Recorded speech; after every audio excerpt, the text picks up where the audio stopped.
Welcome to cellular respiration. This is probably one of the most complex systems in biology. So I'm going to kind of split this up into three videos. First on glycolysis, second on the Krebs cycle, and third on electron transport chain to kind of give you a better sense of what its purpose is. So if we take this guy right here who's in a video, he's biking. We see that if we look down his muscles, we see that there's the cells, and um, there we see right here is the blood vessels, and we're going to see what's going to happen here at this point. So that's a sugar molecule, and these are oxygen. So what you basically can see is happening here is that sugar is going in, which is specifically glucose, and oxygen is going in. And then what's coming out are these little stars, which is ATP, and a little bit of water and a little bit of carbon dioxide. So if we rewind the video just a little bit, let's kind of take another look at kind of what goes into the entire process here. So there's sugar and oxygen, right? And there's sugar and oxygen going in, and that's what we need. And then inside the mitochondria, which is what that thing is right there, we'll see that we get ATP, which is the stars, and we get CO2, and we get molecular water. And so that's the whole process. So the ATP, of course, is what it's doing is it's giving this muscle right here, sarcomere, you probably know that from A&P, enough energy to expand and contract. And ATP is a universal source of energy for our body to do all kinds of reactions. So here's the first one. This is called glycolysis, and glyco means sugar, and lysis means cut.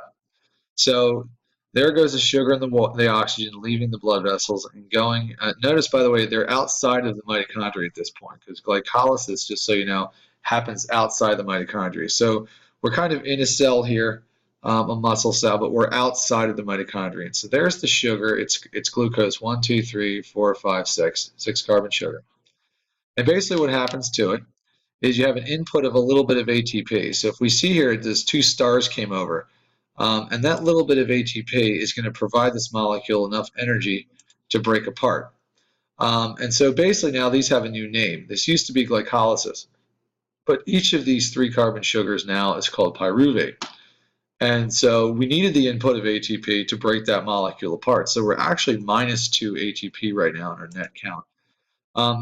So what else is happening here is a little choo-choo train. You can see that little thing coming by. It just picked up 2 little electrons. I'm going to talk about I call them choo-choo trains. I'm going to talk about them later. That's NAD and FAD, and they have a role later on in the process, but not now. So they're going to steal some electrons from what used to be the sugar, which is now the pyruvate, and they're going to bring it somewhere else. So, of course, this is half of the glucose here. This is the pyruvate, and it's just spinning around because I'm sure that the video is talking in the background. But, oh, look at that. 1 ATP produced, and then 2 ATP produced. And again, remember, that's half. This is an important part. This is half of the sugar. So the other pyruvate's doing the same thing. So if we had 2 ATPs that went into the entire glucose molecule to split it in half, and then this half alone is producing 2 ATPs, the other half is producing ATPs. So we've basically produced 4 ATPs per glucose. So that means that if we needed 2, we're -2. We made 4 plus 4.